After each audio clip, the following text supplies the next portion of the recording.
Nucleus chemistry മലയാളത്തിന്റെ പുതിയൊരു വീഡിയോയിലേക്ക് എല്ലാവർക്കും സ്വാഗതം. അപ്പോൾ ഇന്നത്തെ ചാപ്റ്റർ തുടങ്ങുന്നതിന് മുൻപ് ഞാൻ ഈ ഒരു സ്ലൈഡ് വെച്ചതിന്റെ ഉദ്ദേശം എന്താണെന്ന് വെച്ചാൽ ഇതിനു മുന്നേ നമ്മുടെ യൂട്യൂബ് ചാനലിൽ അപ്ലോഡ് ചെയ്തിട്ടുള്ള കാർബണിക രസതന്ത്രം എന്ന ചാപ്റ്ററിന്റെ വീഡിയോസ് എല്ലാവരും കാണണമെന്ന് ഞാൻ അഭ്യർത്ഥിക്കുകയാണ്. 4 പാർട്ടായിട്ടാണ് വീഡിയോ ഇട്ടിട്ടുള്ളത്. കാരണം വളരെ ലെങ്തി ആയിട്ടുള്ള ചാപ്റ്റർ ആണല്ലോ. അത് നിങ്ങൾക്ക് ഉപകാരപ്രദമായിട്ട് തോന്നുകയാണെങ്കിൽ വീഡിയോകൾക്ക് കീഴിൽ നിങ്ങൾക്ക് നിങ്ങളുടെ കമന്റുകൾ രേഖപ്പെടുത്താവുന്നതാണ്. വീഡിയോ ക്വാളിറ്റിയെ കുറിച്ച് എന്തെങ്കിലും നിർദ്ദേശങ്ങളോ അഭിപ്രായങ്ങളോ ഉണ്ടെങ്കിൽ അവയും നിങ്ങൾക്ക് കമന്റ് ആയിട്ട് രേഖപ്പെടുത്താവുന്നതാണ്. ഫ്രണ്ട്സിന് ഇരിക്കുന്ന ഉറപ്പുള്ളവര് അത് ഷെയറും ചെയ്യാം. പിന്നെ നമ്മുടെ യൂട്യൂബ് ചാനലായിട്ടുള്ള ന്യൂക്ലിയസ് കെമിസ്ട്രി മലയാളം സബ്സ്ക്രൈബ് ചെയ്യാനും മറക്കരുത്. അപ്പൊ ഇനി നമുക്ക് ചാപ്റ്ററിലോട്ട് പോകാം. ഇന്ന് നമ്മൾ പരിചയപ്പെടാൻ പോകുന്ന ചാപ്റ്റർ പരിസ്ഥിതിയുടെ രസതന്ത്രം, 6ാമത്തെ പാഠമാണ്. അപ്പൊ ഈ പാഠത്തിന്റെ ഉള്ളടക്കം എന്ന് പറയുന്നത് പരിസ്ഥിതിയെ കുറിച്ചിട്ടാണ് നമ്മൾ പറയുന്നത്. അപ്പോൾ ഭൂമിയുടെ പ്രധാന ഘടകങ്ങളായിട്ടുള്ള മണ്ണ്, വായു, ജലം ഇവയെക്കുറിച്ച് നമ്മൾ പഠിക്കുകയാണ് ഈ ചാപ്റ്ററിൽ ചെയ്യുന്നത്. ജീവിക്കുന്ന ചുറ്റുപാട് എന്ന് പറയുന്നത് ഒരുപാട് മാറ്റങ്ങൾ നമുക്ക് ഫീൽ ചെയ്യാൻ പറ്റുന്നുണ്ട് അല്ലെ. നമ്മൾ പറയാറുണ്ട് ഭൂമിക്ക് പണ്ടത്തെക്കാൾ ചൂടുണ്ട്, കാലം തെറ്റിയിട്ടാണ് മഴയൊക്കെ പെയ്യുന്നത്. അതുപോലെ ഈ ഇപ്പം വിഷുക്കാലത്തൊന്നുമല്ല കൊന്നമരം പൂക്കുന്നത്. ഇപ്പം കൊന്നമരം മാത്രമല്ല, പല മരങ്ങൾ കായ്ക്കുന്നതും പൂക്കുന്നതും ഒക്കെ ഇപ്പൊ കാലം തെറ്റിയിട്ടാണെന്നൊക്കെ നമ്മളിങ്ങനെ പരസ്പരം പറയാറുണ്ട്. അപ്പം ഇതൊക്കെ സംഭവിക്കുന്നത് എന്തുകൊണ്ടാണ്? കാലാവസ്ഥയിൽ ചില മാറ്റങ്ങൾ വന്നതുകൊണ്ടാണ്.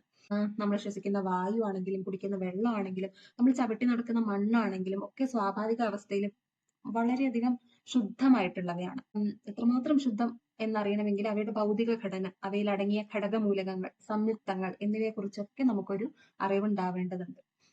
എന്നാൽ ഇന്നത്തെ കാലത്ത് മനുഷ്യനിർമ്മിതമായ പല കാര്യങ്ങളാലും പ്രകൃതിക്ക് കോട്ടം സംഭവിക്കുന്നതായിട്ട് നമുക്ക് കാണാൻ സാധിക്കും അല്ലെ. അപ്പോൾ ഈ പാഠത്തിൽ നമ്മൾ ആദ്യം ഭൂമിയിലെ വിവിധ ഘടകങ്ങളെ കുറിച്ചിട്ട്, നമ്മൾ പഞ്ചഭൂതങ്ങൾ എന്നാണ് പണ്ടുള്ളവരൊക്കെ പറയാറ് അല്ലെ, വായുവിനെയും ജലത്തിനെയും മണ്ണിനെയും ഒക്കെ. അപ്പോൾ ആ ഘടകങ്ങളെ കുറിച്ച്, അവയുടെ ധർമ്മങ്ങളെ കുറിച്ചിട്ട് നമ്മൾ പഠിക്കും. അതിനുശേഷം അവയുടെ മലിനീകരണത്തിന്റെ കാരണങ്ങളെ കുറിച്ച് നമ്മൾ ഡിസ്കസ് ചെയ്യും. അതിനുശേഷം അവയെ ചെറുക്കാനുള്ള പരിഹാര മാർഗങ്ങൾ എന്തെന്നും നമ്മൾ ഡിസ്കസ് ചെയ്യും. പിന്നെ ഈ ചാപ്റ്ററിൽ പറഞ്ഞിട്ടുള്ളത് ആഗോളതാപനം എന്നുള്ള, നിങ്ങൾ പത്രത്തിലൊക്കെ കണ്ടിട്ടുണ്ടാവും. അപ്പോൾ ആ ഒരു കോൺസെപ്റ്റ് നമ്മൾ ഈ ചാപ്റ്ററിലൂടെ കാണും. പിന്നെ ഗ്രീൻ കെമിസ്ട്രി അഥവാ ഹരിത രസതന്ത്രം, ഈ ഒരു ടോപ്പിക്കിനെ കുറിച്ച് കൂടി പറയും. പിന്നെ അതിനിടയ്ക്ക് കുറെ കുഞ്ഞു കുഞ്ഞു ടോപ്പിക്കുകളൊക്കെ വരുന്നുണ്ട്. അമ്ലമഴ, അതുപോലെ ഓസോൺ പാളിനെ കുറിച്ചിട്ടുള്ള ഓസോൺ പാളി ശോഷണമൊക്കെ. ഇതൊക്കെ പത്രത്തിൽ വന്നിട്ടുള്ള കാര്യങ്ങളാണ്, നിങ്ങൾ കേട്ടിട്ടുണ്ടാവും. നമുക്കൊന്ന് ഓർമ്മ പുതുക്കുക കൂടി. നമ്മളെ പരിസ്ഥിതിയുടെ ഏറ്റവും പ്രധാന ഘടകങ്ങളിൽ ഒന്നായ അന്തരീക്ഷ വായുവിനെ കുറിച്ച് പറഞ്ഞാണ് തുടങ്ങുന്നത്. അപ്പോൾ നമുക്കറിയാം, ഇപ്പൊ നമുക്ക് ആഹാരവും വെള്ളമൊന്നും ഇല്ലാതെ ദിവസങ്ങളോളം നിരാഹാരമൊക്കെ കിടക്കാൻ പറ്റും അല്ലെ. പക്ഷെ വായു ഇല്ലാതെ എത്ര സമയം നമുക്ക് പിടിച്ചു നിൽക്കാൻ പറ്റും? ആ ഒരൊറ്റ ക്വസ്റ്റ്യനിൽ തന്നെ ഉണ്ടല്ലേ അന്തരീക്ഷ വായുവിന്റെ പ്രാധാന്യം എന്ന് പറയുന്നത്. വായു ഇല്ലാതെ നമുക്ക് ഒരു മിനിറ്റ് പോലും ജീവൻ നിലനിർത്താൻ പറ്റില്ല. അപ്പോൾ ജീവൻ നിലനിർത്താൻ വായു അത്യന്താപേക്ഷിതമായിട്ടുള്ള ഒന്നാണ്, ബാക്കി ഏത് ഘടകങ്ങളെ കമ്പയർ ചെയ്ത് നോക്കിയാലും.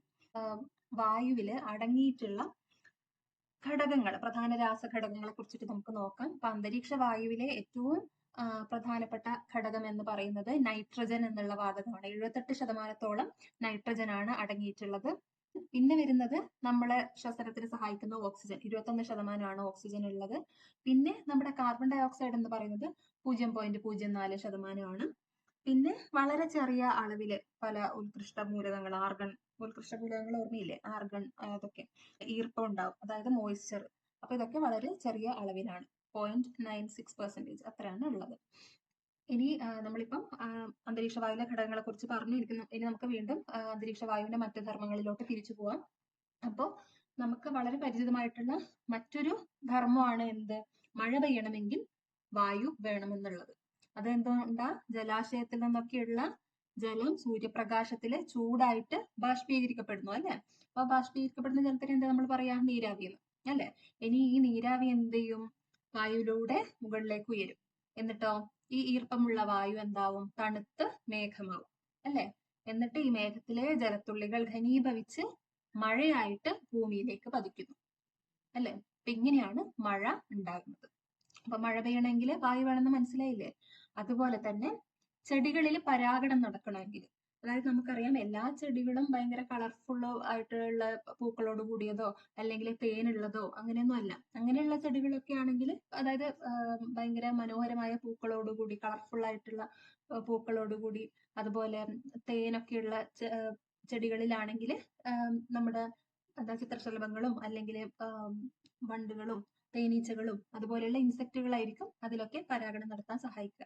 പക്ഷെ ഗോതമ്പ്, ചോളം, ഓക്ക്, പൈൻ മരങ്ങൾ അതുപോലുള്ളവയിലൊക്കെ എന്താണ് അങ്ങനെ കളർഫുൾ ആയിട്ടുള്ള ഫ്ലവേഴ്സ് ഒന്നും നിങ്ങൾക്ക് കാണാൻ പറ്റൂല. പക്ഷെ അവയിലും പരാഗണം നടക്കണ്ടേ? അപ്പം അവയില് പരാഗരേണുക്കളെ വിതരണം ചെയ്യുന്ന ഉത്തരവാദിത്തം ആരാ ഏറ്റെടുക്കുന്നത്? അത് വായുവാണ് ഏറ്റെടുക്കുന്നത്. ഓക്കെ, ഇനി അടുത്തത് നമ്മള് സംസാരിക്കുന്നത് പരസ്പരം കേൾക്കണമെങ്കിലും വായുവാണെന്ന് പറഞ്ഞാൽ നിങ്ങൾക്ക് അംഗീകരിക്കാൻ പറ്റുമോ? എന്നാൽ അതൊരു സത്യമാണ്. കാരണം സ്പേസിൽ അതായത് ബഹിരാകാശത്തൊന്നും നമ്മൾ പറയും അവിടെ സൗണ്ട് ഒന്നും കേൾക്കില്ല എന്ന്. കാരണം എന്താ? അവിടെ വായു അന്തരീക്ഷം ഇല്ല, അല്ലെ? അപ്പൊ ഇപ്പൊ നമ്മുടെ പ്രകാശത്തിനൊക്കെ ശൂന്യതയിലൂടെയും സഞ്ചരിക്കാൻ വേണ്ടി പറ്റും. അതിലൊരു മാധ്യമത്തിന്റെ ആവശ്യമില്ല. പക്ഷേ സൗണ്ടിന് അതായത് ശബ്ദ തരംഗങ്ങൾക്ക് എപ്പോഴും സഞ്ചരിക്കണമെങ്കിൽ ഒരു മാധ്യമം കൂടിയേ തീരൂ. ഓക്കെ, അതുകൊണ്ട് തന്നെ നമ്മളിപ്പോ സംസാരിക്കുന്നത് നമുക്ക് പരസ്പരം കേൾക്കുന്നുണ്ട് എങ്കിൽ അത് അന്തരീക്ഷ വായുവിന്റെ സഹായം ഉള്ളത് കൊണ്ട് മാത്രമാണ്.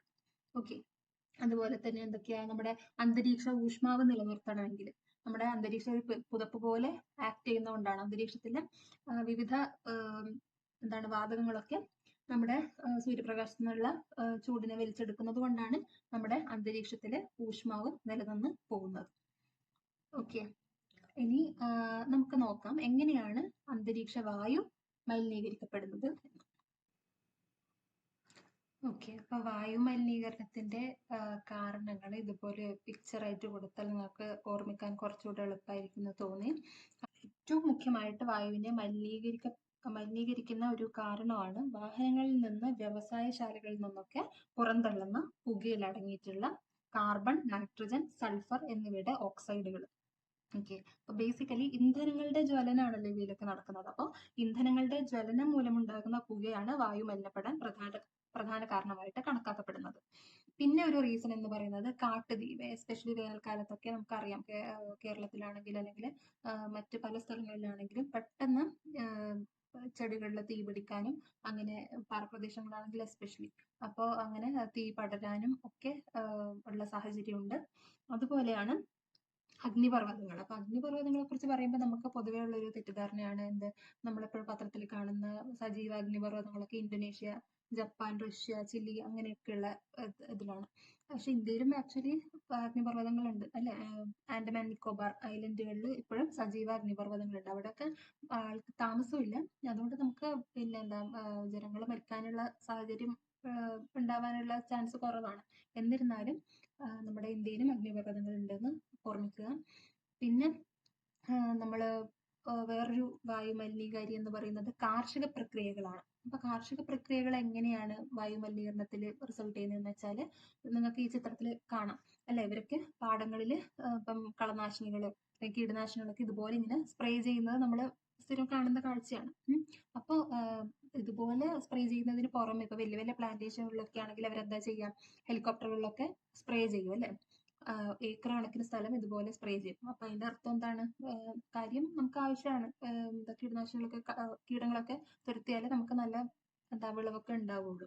പക്ഷെ അതിന്റെ പേരിൽ നമ്മൾ ഏക്കർ കണക്കിന് സ്ഥലത്തെ വായുവിനെയും നമ്മൾ മലിനപ്പെടുത്തുകയാണ്. അപ്പൊ അതിൽ ഏറ്റവും വലിയ എക്സാമ്പിൾ ആണ് എൻഡോസൾഫാൻ, അല്ല? എൻഡോസൾഫാന് സ്പ്രേ ചെയ്തിട്ട് അത് ഒരു ജനറേഷന് മാത്രമല്ല, ആ ഒരു പ്രദേശത്ത് പിന്നെ എത്രയോ തലമുറകള് രോഗബാധിതരായിട്ട് കുട്ടികൾ ജനിച്ചു. അപ്പൊ ഇന്നും നമ്മൾ കാണുന്നുണ്ട് ഒരുപാട് രോഗം വന്ന് കഷ്ടപ്പെടുന്ന കുട്ടികൾ, അല്ലെ? അപ്പം ആ ഒരു കെമിക്കലിന്റെ കാര്യം നമ്മൾ വളരെയധികം ചർച്ചയായി. അതുപോലെ ഇഷ്ടംപോലെ മറ്റു കെമിക്കലുകളും പലയിടങ്ങളിലും സ്പ്രേ ചെയ്യപ്പെടുന്നുണ്ടാവാം. നമുക്ക് അതിനെക്കുറിച്ച് വലിയ ധാരണയില്ലാന്നേ ഉള്ളൂ.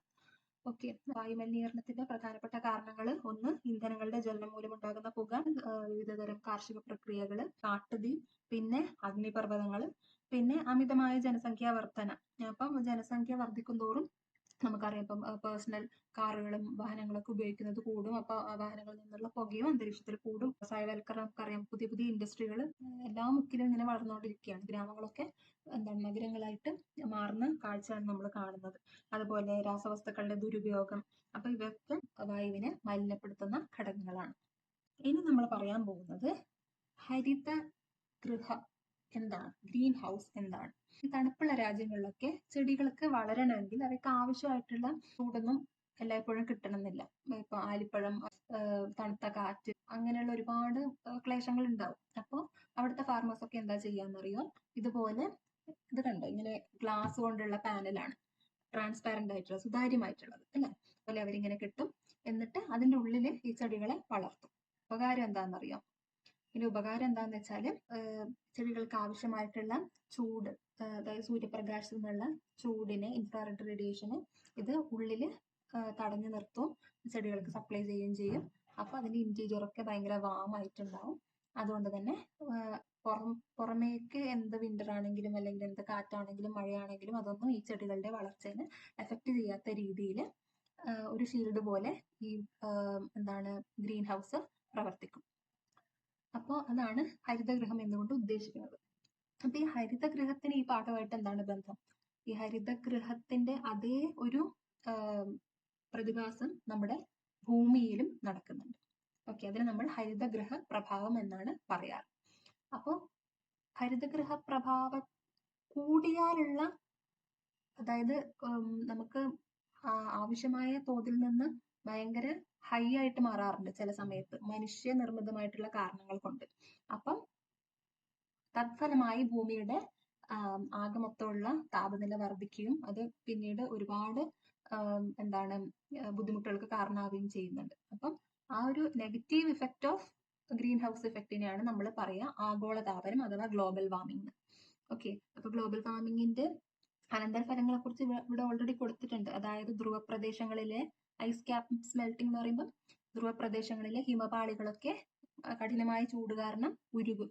അപ്പൊ എന്താണ്, ധ്രുവ പ്രദേശങ്ങളിലുള്ള വിവിധ തരം സ്പീഷീസുകൾ ഉണ്ടല്ലോ, ഒരുപാട് തരത്തിൽപ്പെട്ട മൃഗങ്ങളുണ്ട്, അവയ്ക്കൊക്കെ അതുമായിട്ട് അഡ്ജസ്റ്റ് ചെയ്യാൻ പറ്റണമെന്നില്ല. അങ്ങനെ ഒരുപാട് ധ്രുവ കരടികളും അതുപോലെ ധ്രുവ പ്രദേശത്തുള്ള ജീവികളും ഒക്കെ വംശനാശം വന്നു പോകും.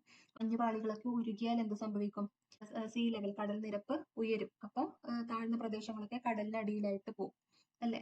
പലതരം കാറ്റുകളുടെ പേരൊക്കെ നമ്മൾ കേൾക്കാറുണ്ട്, നാശനഷ്ടം ഉണ്ടാക്കാറുണ്ട്. സൈക്ലോണുകളും ചുഴലിക്കാറ്റുകളും അതുപോലെയുള്ളവയൊക്കെ, ഹറിക്കേനുകൾ അല്ലെ. അപ്പം അതുപോലെയുള്ള എന്താണ് പ്രകൃതി ദുരന്തങ്ങൾക്കും ഇത് കാരണമാവും.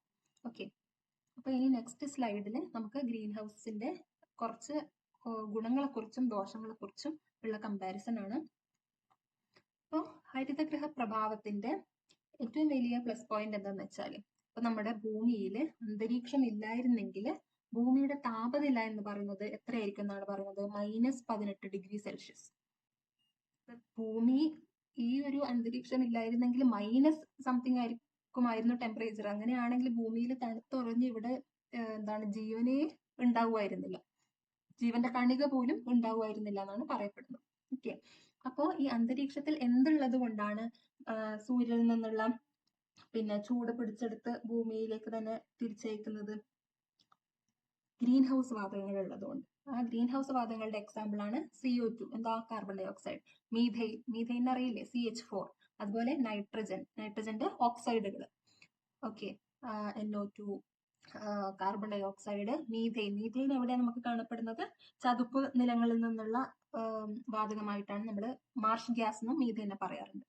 അപ്പോ ഈ ഗ്രീൻ ഹൗസ് വാതകങ്ങൾ ഇത്തരത്തിൽ നമുക്കൊരു ഉപകാരം ചെയ്യുന്നുണ്ട് അല്ലെ. പക്ഷേ നേരത്തെ പറഞ്ഞ പോലെ ഗ്ലോബൽ വാർമിംഗ്, അതായത് മനുഷ്യന്റെ ഇടപെടലുകൾ കൊണ്ട് നമ്മൾ ഫാക്ടറികളിൽ നിന്നും വാഹനങ്ങളിൽ നിന്നും അന്തരീക്ഷത്തിലേക്ക് അമിതമായി കാർബൺ ഡൈ ഓക്സൈഡ് പോലുള്ള വാതകങ്ങൾ തള്ളിവിടുന്നു. അതുപോലെ ഈ മരങ്ങളും ചെടികളൊക്കെ വെട്ടി നശിപ്പിച്ചിട്ടാണ് കെട്ടിടങ്ങൾ കെട്ടുന്നത്. അപ്പൊ ഡീഫോറസ്റ്റേഷൻ അല്ലെ, വനനശീകരണം. അപ്പൊ മരങ്ങളൊക്കെ ഉണ്ടെങ്കിൽ എന്താണ്, അവ ഫോട്ടോസിന്തസിസിന്റെ സമയത്ത് കാർബൺ ഡൈ ഓക്സൈഡ് എടുത്തിട്ട് ഓക്സിജനെ പുറത്തു വിടുന്നുണ്ട് അല്ലെ. അപ്പൊ അങ്ങനെയെങ്കിലും നമുക്ക് ഒരുപാട് ഓക്സിജൻ കിട്ടുമായിരുന്നു, കാർബൺ ഡൈ ഓക്സൈഡിന്റെ അളവ് കുറയുമായിരുന്നു. പക്ഷെ മനുഷ്യന് എന്താണ് സ്വന്തം ആവശ്യങ്ങൾക്ക് വേണ്ടിയിട്ട് ചെടികളൊക്കെ വെട്ടി നശിപ്പിച്ചത് കാരണം അങ്ങനെയുള്ള ഒരു ഓപ്ഷനും ഇല്ലാതായി. അപ്പോ ഉപരിതലത്തിലെ ചൂട് ഭൂമിയിലേക്ക് തിരിച്ചയച്ച് ഭൂമി ആവശ്യത്തിലധികം ചൂടാവുകയും ചെയ്യുന്നു. അപ്പോൾ എന്ത് സംഭവിക്കും? തത്ഫലമായിട്ട് ഭൂമിയുടെ താപനില, ഇപ്പോൾ ശരാശരി താപനില എന്ന് പറയുന്നത് 15°C ആണ്. പക്ഷെ ഇക്കണക്കിന് നമ്മൾ യാതൊരു നിയന്ത്രണവും ഇല്ലാതെ വ്യവസായവൽക്കരണവും അതുപോലെ വാഹനങ്ങളിൽ നിന്നുള്ള കാർബൺ ഡൈ ഓക്സൈഡ് ഒരു ചെക്കിങ്ങും ഇല്ലാതെ പുറത്തു വിടുകയാണെങ്കിൽ ഭൂമിയുടെ താപവർദ്ധന 5.8°C വരെ ആകാമെന്നാണ് പറയുന്നത് ഈ നൂറ്റാണ്ടിനൊടുവിൽ. ഓക്കെ, അപ്പോൾ ആലോചിച്ച് നോക്കി, ഇപ്പൊ തന്നെ ഇത്രയധികം പ്രകൃതി ദുരന്തങ്ങൾ നമുക്ക് സാക്ഷിയാവേണ്ടി വന്നിട്ടുണ്ട്. അപ്പം ഇതിലും കൂടിയാൽ എന്തായിരിക്കും അവസ്ഥ? നിങ്ങളുടെ ടെക്സ്റ്റിലൊക്കെ നമ്മൾ എന്താണ് ആഗോളതാപനത്തെ ഹരിതഗൃഹ പ്രഭാവം എന്ന് വിളിക്കാറുണ്ട് എന്നൊക്കെ കൊടുത്തിട്ടുണ്ട്. പക്ഷെ അതൊരു തെറ്റായിട്ടുള്ള ധാരണയാണ്. ശരിക്കും ഹരിതഗൃഹ പ്രഭാവം എന്ന് പറയുന്നത് ഒരു സ്വാഭാവികമായിട്ടുള്ള ഒരു പ്രതിഭാസമാണ്. ഓക്കെ, അത് ക്രമാതീതമായിട്ട് കൂടുമ്പോഴുള്ള ഒരു റിസൾട്ട് അല്ലെങ്കിൽ ഒരു ഇഫക്റ്റ്, കോസ് ആൻഡ് ഇഫക്റ്റ് എന്ന് നമ്മൾ പറയും. സ്വാഭാവികമായിട്ടുള്ള ഒരു പ്രതിഭാസമാണ് ഗ്രീൻ ഹൗസ് ഇഫക്റ്റ്. പക്ഷേ ഗ്ലോബൽ വാർമിംഗ് സ്വാഭാവികമായിട്ടുള്ള ഒരു പ്രതിഭാസമല്ല. ഹരിതഗൃഹ പ്രഭാവം അമിതമാവുന്ന അവസ്ഥയിൽ ഭൂമിയുടെ ആകെ മൊത്തമുള്ള താപനില കൂടുന്ന പ്രക്രിയയാണ് നമ്മൾ ഗ്ലോബൽ വാർമിംഗ് അഥവാ ആഗോളതാപനം എന്ന് പറയുന്നത്. ഹരിതഗൃഹ പ്രഭാവം ജീവന്റെ നിലനിൽപ്പിന് അത്യാവശ്യമായിട്ടുള്ള ഒന്നാണെങ്കിൽ ആഗോളതാപനം പ്രകൃതിയെ തന്നെ നശിപ്പിക്കുന്ന ഒന്നാണ്. പിന്നെ ഈ ഹരിതഗൃഹ പ്രഭാവം എന്ന് വെച്ചാൽ കോടിക്കണക്കിന് വർഷങ്ങളായിട്ട് നടന്നുകൊണ്ടിരിക്കുന്ന ഒരു പ്രക്രിയയാണ്. പക്ഷെ ഈ ആഗോളതാപനമൊക്കെ ആ ഒരു എന്താണ് വ്യവസായ വിപ്ലവത്തിന് ശേഷം, ഇൻഡസ്ട്രി ഒക്കെ ഇൻഡസ്ട്രിയൽ റെവല്യൂഷൻ ഒക്കെ നമ്മൾ പറയില്ലേ, അപ്പൊ അതിനൊക്കെ ശേഷം വന്നിട്ടുള്ള ഒരു ആഘാതമാണ് അല്ലെ. അപ്പോൾ ഇത് രണ്ടും ഹരിതഗൃഹ പ്രഭാവവും ആഗോളതാപനവും രണ്ട് വ്യത്യസ്തങ്ങളായിട്ടുള്ള കാര്യങ്ങളാണെന്ന് നിങ്ങൾ ജസ്റ്റ് ഒന്ന് മനസ്സിലാക്കി വെക്കുക. ഒന്ന്, ഒരു ഹരിതഗൃഹ പ്രഭാവം സ്വാഭാവികമായിട്ടുള്ള ഒരു പ്രക്രിയയാണെങ്കിൽ ആഗോളതാപനം മനുഷ്യരായിട്ട് ഉണ്ടാക്കിയിട്ടുള്ള ഒരു പ്രതിസന്ധിയാണ്. ഇനി നമ്മൾ അടുത്തത് പറയാൻ പോകുന്നത് പുകമഞ്ഞിനെ കുറിച്ചിട്ടാണ്. അപ്പൊ നിങ്ങൾക്കറിയാം പുകേനെ നമ്മൾ എന്താ ഇംഗ്ലീഷിൽ പറയാ? സ്മോക്ക് അല്ലെ. അതുപോലെ മഞ്ഞിനെ എന്താ നമ്മൾ ഇംഗ്ലീഷിൽ പറയാ? ഫോഗ്. അപ്പൊ തണുപ്പ് കാലത്ത് വലിയ നഗരങ്ങളിലെ വ്യവസായ പ്രദേശങ്ങളിലൊക്കെ നമുക്ക് പലപ്പോഴും കടുത്ത മൂടൽമഞ്ഞ് കാണാൻ വേണ്ടി സാധിക്കും. അതായത് പുകയും പൊടിപടലങ്ങളും മഞ്ഞും ഒക്കെ ചേർന്നിട്ട് അന്തരീക്ഷത്തിൽ സൃഷ്ടിക്കുന്ന ഒരു പ്രതിഭാസമാണ് പുകമഞ്ഞ്. ജൈവ ഇന്ധനങ്ങളായ പെട്രോളിയം ഉൽപ്പന്നങ്ങൾ, കൽക്കരി മുതലായവ കത്തുമ്പോൾ പുറന്തള്ളുന്ന ഹൈഡ്രോ കാർബണുകളും നൈട്രജന്റെ ഓക്സൈഡുകളും സൂര്യപ്രകാശത്തിന്റെ സാന്നിധ്യത്തിൽ പടിപടിയായുള്ള രാസപ്രവർത്തനത്തിൽ ഏർപ്പെടുന്നു. അതിന്റെ ഫലമായിട്ട് ഓസോൺ അറിയാലോ, ഓസോൺ എന്താ? O3 അല്ലെ, ഓസോൺ. അതുപോലെ തന്നെ നൈട്രിക് ഓക്സൈഡ്. അപ്പോൾ ഏതൊക്കെ കാര്യങ്ങളാണ് ഇതിനെ കോൺട്രിബ്യൂട്ട് ചെയ്യുന്നതെന്നാണ് പറയുന്നത്? സ്മോഗിന് കോൺട്രിബ്യൂട്ട് ചെയ്യുന്നത്, കാരണമാവുന്നതെന്നാണ് പറയുന്നത്. ഓസോൺ ഉണ്ട് അതില്. അതുപോലെ തന്നെ അക്രോലിൻ, ഫോർമാൽഡിഹൈഡ് ആണ് ഫോർമാൽഡിഹൈഡ്. പിന്നെ അതുപോലെ തന്നെ പാൻ, അതായത് പെറോക്സി അസറ്റൈൽ നൈട്രേറ്റ് എന്നുള്ളതിന്റെ ചുരുക്ക രൂപമാണ്. വേണമെങ്കിൽ എക്സാമിന് ചോദിക്കാം. ഓക്കെ, അപ്പോ പാൻ. അപ്പോൾ ഈ രാസവസ്തുക്കളൊക്കെ ഉണ്ടാവുന്നു. ഇത് കാരണം നമ്മുടെ കണ്ണ്, മൂക്ക്, തൊണ്ട, ശ്വാസകോശം ഇവിടെയൊക്കെ അസ്വസ്ഥതകൾ ഉണ്ടാവുന്നു. ഏറ്റവും അധികം സ്മോഗിനെ കുറിച്ച് നമ്മൾ കേട്ടിട്ടുള്ളത് ഡൽഹിയിലാണ്. ഡൽഹിയിൽ ശൈത്യകാലത്ത് പുകമഞ്ഞ് രൂപപ്പെട്ടതായതുപോലെ ഇവിടെ ഒരു ചിത്രം കൊടുത്തിട്ടുണ്ടല്ലോ. അതായത് പുകമഞ്ഞിൽ നമുക്ക് വണ്ടി ഓടിക്കുമ്പോൾ മുന്നിലുള്ള വാഹനം എത്ര അടുത്ത് തന്നെയായാലും അതിനെ കാണാനൊന്നും പറ്റില്ല. എല്ലാ കളർ ലൈറ്റും നമുക്ക് കാണാൻ പറ്റില്ല. ചുവന്ന ലൈറ്റ് ഒക്കെ നമുക്ക് കാണുള്ളൂ. ബാക്കിയുള്ള ലൈറ്റുകളൊന്നും കാണാൻ പറ്റില്ല. അപ്പൊ എന്ത് പറ്റും? ഇങ്ങനെ ഒരു വണ്ടി മറ്റേതിലിടിക്കും, മറ്റേതിൽ വേറൊന്നിടിക്കും, അങ്ങനെ ഒരു ചെയിൻ പോലെ വാഹനാപകടങ്ങൾ ഉണ്ടാകുന്ന വാർത്തകൾ നമ്മൾ പത്രത്തിൽ കാണാറുണ്ട്. അപ്പൊ ഡൽഹിയിൽ ഇത് വരാനുള്ള കാരണം എന്ന് വെച്ചാൽ ഡൽഹിയുടെ അയൽ സംസ്ഥാനങ്ങളായിട്ടുള്ള പഞ്ചാബ്, ഹരിയാന, UP ഇവിടെയൊക്കെ കൃഷി നടക്കുന്ന സ്ഥലങ്ങളാണ് അല്ലെ. അപ്പൊ ഈ സ്ഥലങ്ങളിലൊക്കെ ജൈവാവശിഷ്ടങ്ങൾ അവർ കത്തിക്കും. അപ്പോൾ ഇത് കാരണമാണ് ഡൽഹിയിൽ പുകമഞ്ഞ് ഉണ്ടാകുന്നത്. പൊതുയാത്രക്ക് പ്രധാനമായിട്ടും ഡൽഹിയിൽ ഏത് തരം ഇന്ധനമാണ് ഉപയോഗിക്കുന്നതെന്നറിയോ? CNG എന്ന് കേട്ടിട്ടുണ്ടോ? CNG അഥവാ കംപ്രസ്ഡ് നാച്ചുറൽ ഗ്യാസ്. ഇതിന്റെയൊക്കെ ഫുൾ ഫോം വേണമെങ്കിൽ അവർ ചോദിക്കാട്ടോ. എന്താണ് കംപ്രസ്ഡ് ചേരുമ്പടി ചേർക്കുക, അതിനൊക്കെ ചോദിക്കാം. Natural gas. അപ്പോൾ ഇത്രയാണ് പുകമഞ്ഞിനെ കുറിച്ചിട്ട് പറയാനുള്ളത്. ഇനി നെക്സ്റ്റ് നമ്മൾ പറയാൻ പോകുന്നത് അമ്ലമഴയെ കുറിച്ചിട്ടാണ്. ഓക്കെ, അപ്പോൾ വ്യവസായശാലകൾ പുറത്തേക്ക് വിടുന്ന സൾഫർ ഡൈ ഓക്സൈഡ്, അതുപോലെ തന്നെ നൈട്രജൻ ഡൈ ഓക്സൈഡ്. ഇപ്പൊ സൾഫർ ഡൈ ഓക്സൈഡ് ഇപ്പം മഴയിൽ എന്താ ഉള്ളത്? വെള്ളം അല്ലെ. വെള്ളമായിട്ട് റിയാക്ട് ചെയ്തിട്ട് എന്തുണ്ടാവും? സൾഫ്യൂരിക് ആസിഡ് ഉണ്ടാവും. അതുപോലെ തന്നെ നൈട്രജൻ ഡൈ ഓക്സൈഡ് ജലമായിട്ട് റിയാക്ട് ചെയ്തിട്ട് എന്തുണ്ടാവും? നൈട്രിക് ആസിഡ് ഉണ്ടാവും. അപ്പോൾ ആസിഡ് അടങ്ങിയിട്ടുള്ള ഇതൊക്കെ എന്താണ്? ആസിഡ് അഥവാ അമ്ലങ്ങളാണ് അല്ലെ. അപ്പോ ആസിഡ് അടങ്ങിയിട്ടുള്ള വെള്ളമാണ് നമ്മൾ ഭൂമിയിലേക്ക് പതിക്കുക. ഓക്കെ. താജ്മഹൽ നിർമ്മിക്കാൻ ഉപയോഗിച്ചിട്ടുള്ള വെണ്ണക്കല്ല് നിങ്ങൾക്ക് ഈ ചിത്രത്തിൽ കൊടുത്തത് കാണാം. പത്രത്തിൽ ഭയങ്കര കാര്യമായിട്ട് വാർത്ത വന്നിട്ടുണ്ടായിരുന്നു. അപ്പൊ താജ്മഹൽ ലോകാത്ഭുതങ്ങളിൽ ഒന്നാണ് അല്ലെ. അപ്പം നമ്മുടെ ഇന്ത്യനെ ആൾക്കാർ തിരിച്ചറിയുന്നത് തന്നെ താജ്മഹലിന്റെ പേരിലാണ്. ഒരുപാട് ടൂറിസ്റ്റ് അട്രാക്ഷൻ ഉള്ള ഒരു ഏരിയ ആണ് അല്ലെ. ഷാജഹാൻ മുംതാസിന് വേണ്ടി നിർമ്മിച്ച താജ്മഹൽ എന്ന് പറയുന്നത്. അപ്പൊ ഈ താജ്മഹൽ നിർമ്മിക്കാൻ ഉപയോഗിച്ചിരിക്കുന്ന വെണ്ണക്കല്ല് അഥവാ മാർബിളിന് എന്താണ് നിറവ്യത്യാസം കാണുകയാണ് ഇപ്പൊ. വ്യവസായ നഗരമായിട്ടുള്ള ആഗ്ര. ആഗ്ര എന്തിനാണ് ഫേമസ്? കാർഷിക ഇതിനാണോ? അല്ല. ഏറ്റവും ഫേമസ് എന്ന് പറയുന്നത് ലെതർ ആൻഡ് ഫുട്വെയർ ഇൻഡസ്ട്രി ഉണ്ട് അവിടെ. അപ്പോൾ അതിന് പേരുകേട്ട ആഗ്രയിലെ അന്തരീക്ഷ മലിനീകരണം അമ്ലമഴയ്ക്ക് കാരണമാവുകയും തത്ഫലമായി രാസപ്രവർത്തനത്തിൽ ഏർപ്പെടുന്നത് മൂലം വെണ്ണക്കല്ലുകൾക്ക് നാശം നേരിടുകയും ചെയ്യുന്നു. അപ്പോൾ മാർബിൾ പ്രതലത്തിൽ രൂപപ്പെടുന്ന ചെറു സുഷിരങ്ങളിൽ എന്ത് പറ്റും? ഈ പൊടിപടലങ്ങളും കാർബൺ തരികളൊക്കെ അടിഞ്ഞുകൂടിയിട്ടാണ് ഇങ്ങനെ ഒരു നിറമങ്ങല് ഉണ്ടായിട്ടുള്ളത്. ഓക്കെ. അപ്പൊ അമ്ലമഴ വേറെ എന്തൊക്കെ തരത്തിലാണ് നമ്മളെ എഫക്ട് ചെയ്യുന്നത്? താജ്മഹലിന്റെ കേസ് നമ്മൾ പറഞ്ഞു. അതുപോലെ തന്നെ മറ്റു നിർമ്മിതികൾ അല്ലെ. താജ്മഹൽ പോലെയുള്ള മറ്റ് പ്രശസ്തമായിട്ടുള്ള നിർമ്മിതികളായിക്കോട്ടെ, പ്രതിമകളായിക്കോട്ടെ, ബ്രിഡ്ജുകൾ, പാലങ്ങളായിക്കോട്ടെ, ഇവയൊക്കെ ഇത് എഫക്ട് ചെയ്യും. അതിന് പുറമെ എന്താണ്? ഭൂമിയിലെ ജീവജാലങ്ങൾക്ക് അല്ലെ. ഇപ്പം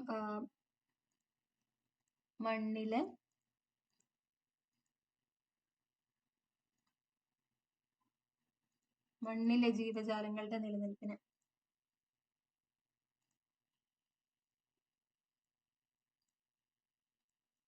വെല്ലുവിളിയാണ് അല്ലെ.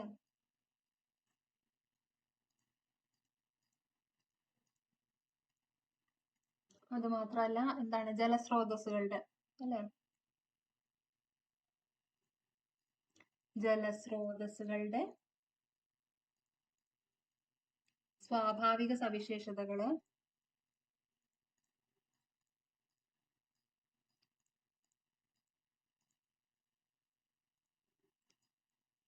ഇല്ലായ്മ ചെയ്യുന്നു. ഇത്തരത്തില് ഒരുപാട് ബുദ്ധിമുട്ടുകൾ നമുക്ക് എന്താണ് അമ്ലമഴ കാരണം ഉണ്ടാകുന്നുണ്ട്. നമ്മൾ പറയാൻ പോകുന്നത് ഈ പാഠത്തിൽ നിന്ന് സ്ഥിരമായിട്ട് ചോദിക്കുന്ന ക്വസ്റ്റ്യൻസ് വരുന്ന ഒരു ഭാഗമാണ് ഓസോണിനെ കുറിച്ചിട്ട്. ഓക്കെ. അപ്പോൾ അന്തരീക്ഷത്തിലെ ഓക്സിജൻ നമുക്ക് ഏതൊക്കെ തരത്തിലാണ് കാണപ്പെടുന്നത്? O2 ദ്വയറ്റോമിക രൂപം അല്ലെ. 2 ആറ്റം ഓക്സിജൻ ആറ്റങ്ങൾ ചേർന്ന O2 എന്ന രൂപത്തില്, അല്ലെങ്കിൽ O3 എന്ന് പറയുമ്പോൾ ഓസോൺ. അപ്പൊ ഓസോണിന്റെ രൂപത്തിലാണ് ഓക്സിജനെ കാണുന്നത്. ഓക്കെ. അപ്പൊ നമുക്കറിയാം ഓസോൺ ഡേ നമ്മൾ സെപ്റ്റംബർ 16 ഓസോൺ ഡേ ഒക്കെ ആഘോഷിക്കാറുണ്ട്. എന്താണ് സെപ്റ്റംബർ 16 അല്ലെ. ഓസോൺ പാളിയുടെ സംരക്ഷണത്തിന് വേണ്ടി ഒരു ബോധവൽക്കരണം എന്ന നിലയിലാണ് നമ്മൾ ആഘോഷിക്കുന്നത്. അപ്പൊ നമുക്കറിയാം നമ്മുടെ അന്തരീക്ഷത്തിന് വിവിധ തരം പാളികളുണ്ട്. അപ്പോൾ അന്തരീക്ഷത്തിലെ ഏത് പാളിയിലാണ് ഓസോൺ കാണപ്പെടുന്നതെന്ന് വെച്ചാൽ സ്ട്രാറ്റോസ്ഫിയർ എന്നാണ് ഉത്തരം പറയേണ്ടത്. അപ്പൊ ഈ ഓസോൺ പാളിയുടെ ഉപയോഗം എന്താ? ഓസോൺ പാളി ഒരു കുടയെ പോലെ സൂര്യപ്രകാശത്തിലെ അൾട്രാവയലറ്റ് രശ്മികളെ കടത്തിവിടാതെ ഭൂമിയിലെ ജീവജാലങ്ങളെ സംരക്ഷിക്കുന്നു. പക്ഷേ മനുഷ്യനിർമ്മിത രാസപ്രവർത്തനങ്ങളുടെ ഫലമായിട്ടുണ്ടാകുന്ന ക്ലോറോ ഫ്ലൂറോ കാർബണുകൾ ഇവിടെ കൊടുത്തത് കണ്ടോ? CFC എന്നതിന്റെ ഫുൾ ഫോം ആണ് ക്ലോറോ ഫ്ലൂറോ കാർബണുകൾ. അപ്പൊ ഇവ ഏതിലൊക്കെയാണ് ഉണ്ടാവുക?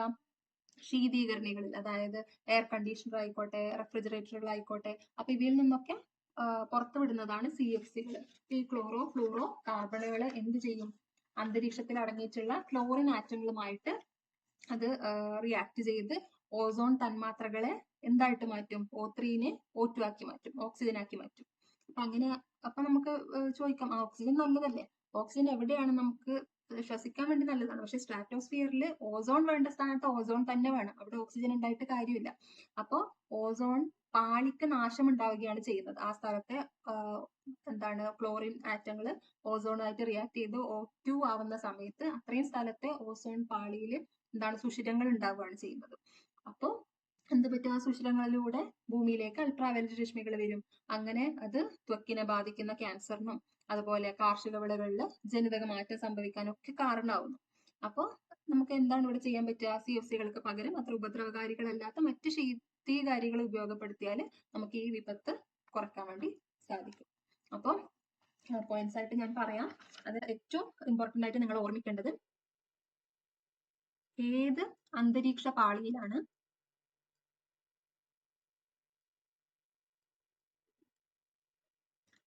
ഓസോൺ കാണപ്പെടുന്നത്. അപ്പൊ എന്തെഴുതണം? സ്ട്രാറ്റോസ്ഫിയർ. സ്ട്രാറ്റോസ്ഫിയർ. ഓക്കെ, ഇനി ഓസോൺ പാളി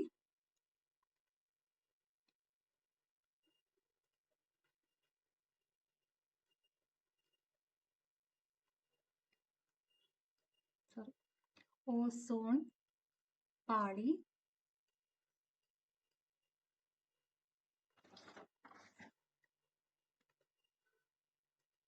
നോക്കട്ടെ.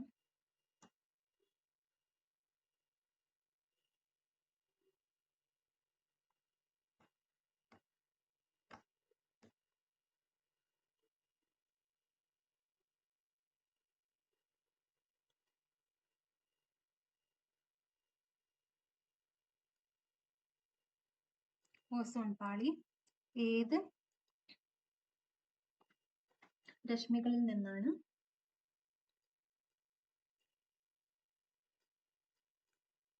നമ്മെ സംരക്ഷിക്കുന്നത്?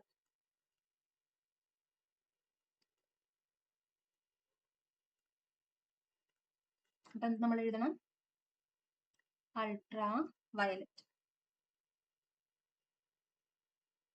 അല്ലെങ്കിൽ യു വി റേസ്. ഓക്കെ, ഇനി നമ്മൾ എന്തെഴുതാൻ പറ്റും? ഓസോൺ തന്മാത്രകളുടെ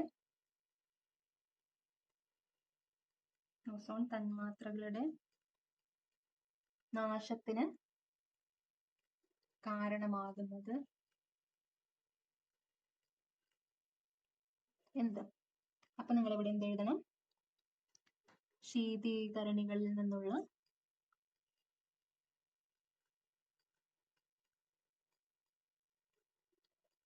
ക്ലോറോ ഫ്ലൂറോ കാർബണുകൾ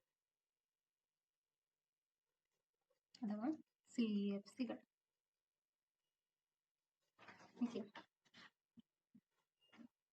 അപ്പോൾ എന്താണ്? ഇങ്ങനെയും ചോദിക്കാം. ഓസോൺ പാളി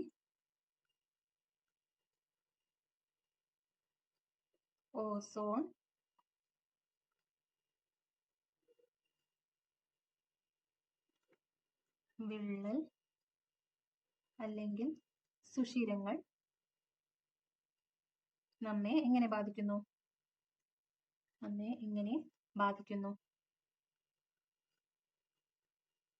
അപ്പൊ എന്തെഴുതണം? ഭൂമിയിലേക്ക് അതായത് ഈ സുഷിരങ്ങളിലൂടെ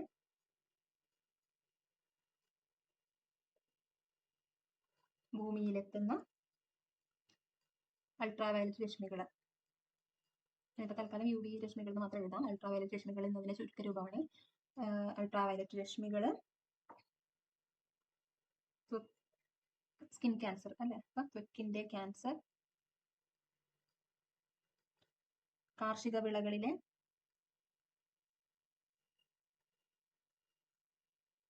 ജനിതക മാറ്റം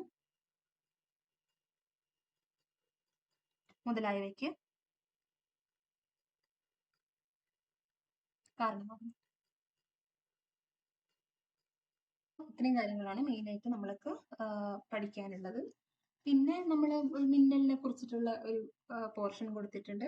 അപ്പൊ അത് എക്സാമിനൊന്നും ചോദിക്കാറില്ല, പക്ഷെ ഒരു കൗതുകത്തിന് വേണ്ടി നമുക്ക് ഡിസ്കസ് ചെയ്യാവുന്നതേ ഉള്ളൂ. മിന്നലിനെ നമുക്ക് പേടിയാണ് എല്ലാവർക്കും അല്ലെ? പക്ഷെ മിന്നലിനെ കൊണ്ട് പ്രയോജനങ്ങൾ നമുക്കുണ്ട്. മിന്നലിന്റെ താപനില എന്ന് പറയുന്നത് നമുക്ക് എന്താണ് ഇമാജിൻ ചെയ്യാവുന്നതിലും വളരെ കൂടുതലാണ്. ഒരു ഓൾമോസ്റ്റ് 30,000 ഡിഗ്രി വരെ ഉയരം, അത്രയും ടെമ്പറേച്ചർ ആണ് മിന്നലിനുള്ളത്. അപ്പൊ മിന്നലേറ്റ് ആൾക്കാർക്ക് മരിക്കുന്നതിന്റെ കാരണം മനസ്സിലായല്ലോ. അപ്പോ എന്താ ആക്ച്വലി സംഭവിക്കുന്നതെന്ന് വെച്ചാൽ ഉയർന്ന താപനിലയിൽ വായു അതിവേഗം വികസിക്കുകയും പിന്നീട് തണുത്ത് ചുരുങ്ങുകയും ചെയ്യും. ഓക്കെ, അപ്പോ ഈ സമയത്ത് ഉണ്ടാവുന്ന ഷോക്ക് വേവ് ആണ് എന്ത്? ഇടിമുഴക്കമായിട്ട് നമുക്ക് കേൾക്കുന്നത്. അപ്പൊ ഇടിമിന്നൽ ഒരുമിച്ച് അല്ലേ ഉണ്ടാവാറ്. അപ്പൊ എന്തുകൊണ്ടാണ് ഇടിനാദം വരുന്നത് വെച്ചാൽ മിന്നൽ ഉണ്ടാക്കുന്ന അതിശക്തമായിട്ടുള്ള ചൂട് കാരണം വായു പെട്ടെന്ന് വികസിക്കും, പിന്നീട് അത് തണുത്ത് ചുരുങ്ങുകയും ചെയ്യും. അപ്പൊ ഒരു ഷോക്ക് വേവ് അവിടെ ഉണ്ടാവുന്നു. അത് കാരണമാണ് നമുക്ക് ഇടിമുഴക്കം ഫീൽ ചെയ്യുന്നത്. ഇനി ഈ അവസരങ്ങളിൽ ചില രാസപ്രവർത്തനങ്ങൾ നടക്കും. അപ്പോൾ ഓക്സിജന്റെയും നൈട്രജന്റെയും തന്മാത്രകളൊക്കെ ഇങ്ങനെ വിഘടിച്ച് അവയുടെ ആറ്റങ്ങൾ തമ്മിൽ പ്രതിപ്രവർത്തിച്ച് നൈട്രജൻ ഓക്സൈഡ് രൂപപ്പെടും. ഈ നൈട്രജൻ ഓക്സൈഡ് മഴയിൽ കലർന്ന് ഭൂമിയിൽ പതിച്ച് നൈട്രേറ്റുകളാവുകയും ചെയ്യും. നൈട്രേറ്റുകൾ എന്ന് പറയുന്നത് സസ്യങ്ങൾക്ക് ഭയങ്കര ഗുണപ്രദമായിട്ടുള്ള പോഷകമാണ്. അപ്പോൾ ഇടിയോട് കൂടിയുള്ള മഴ വാസ്തവത്തിൽ ഭൂമിയെ കൂടുതൽ വളക്കൂറുകൾ ഉള്ളതാക്കുന്നു. അപ്പൊ കർഷകർക്കൊക്കെ ഇത് ഭയങ്കര പ്രയോജനം ഉണ്ടാകുന്ന ഒരു സംഗതിയാണ്. ഇനി മിന്നൽ മൂലം ഉണ്ടാകുന്ന ഉയർന്ന താപനിലയിൽ ഓക്സിജൻ തന്മാത്രയും ഓക്സിജൻ ആറ്റവും, അതായത് O2, ഓക്സിജൻ തന്മാത്ര പറയുമ്പോൾ O2, ഓക്സിജൻ ആറ്റം എന്ന് പറയുമ്പോൾ വെറും O. അപ്പോൾ O2 ഉം Oയും കൂടി പ്രതിപ്രവർത്തിച്ചാൽ എന്തുണ്ടാവും? അതായത് 2 ഓക്സിജൻ ആറ്റമാണ് ഒരു ഓക്സിജൻ തന്മാത്ര, പിന്നെ ഒറ്റ ഓക്സിജൻ 3. അപ്പോൾ 3 ഓക്സിജൻ ആറ്റങ്ങൾ ചേർന്നതാണ് എന്ത്? ഓസോൺ. അപ്പോൾ ഓക്സിജൻ തന്മാത്രയും ഓക്സിജൻ ആറ്റവും തമ്മിൽ പ്രതിപ്രവർത്തിച്ച് ഓസോൺ തന്മാത്ര ഉണ്ടാവുന്നു. ഇത്തരം അവസരത്തിൽ അന്തരീക്ഷത്തിൽ ഓസോൺ വാതകത്തിന്റെ ഒരു പ്രത്യേക ഗന്ധം ഉണ്ടായിരിക്കും. നമുക്ക് പലപ്പോഴും ആ ഗന്ധം ഫീൽ ചെയ്തിട്ടുണ്ടാവും, പക്ഷെ നമുക്ക് തിരിച്ചറിഞ്ഞിട്ടുണ്ടാവില്ല ഇത് ഓസോണിന്റെ മണമാണെന്നുള്ളത്. കാരണം നമുക്ക് ഇങ്ങനത്തെ പ്രക്രിയകൾ നടക്കുന്നതെന്ന് അറിയില്ലല്ലോ. അപ്പൊ ഇത് എക്സാമിനൊന്നും ചോദിക്കാറില്ല, പക്ഷെ ഒരു നമ്മൾ പലപ്പോഴും കണ്ടിട്ടുള്ള ഒരു പ്രക്രിയയാണ് ഇടിയും മിന്നലും ഒക്കെ. അപ്പൊ അതിനെ കുറിച്ചിട്ടുള്ള കൗതുകകരമായിട്ടുള്ള ഒരു ഇൻഫർമേഷൻ ആയിട്ട് കണക്കാക്കിയാൽ മതി. 10ാം ക്ലാസ് തുല്യതയുടെ 6ാമത്തെ പാഠമായ പരിസ്ഥിതി രസതന്ത്രത്തിന്റെ ഫസ്റ്റ് പാർട്ടാണ് നമ്മൾ ഇതുവരെ ഡിസ്കസ് ചെയ്തത്. എല്ലാവർക്കും മനസ്സിലായിട്ടുണ്ടാകുമെന്ന് കരുതുന്നു. ഇനി ഈ പാഠത്തിന്റെ ബാക്കി ഭാഗം പാർട്ട് 2 ആയിട്ട് ഉടൻ തന്നെ അപ്ലോഡ് ചെയ്യുന്നതാണ്. അപ്പോൾ താങ്ക് യു ഫോർ വാച്ചിങ്.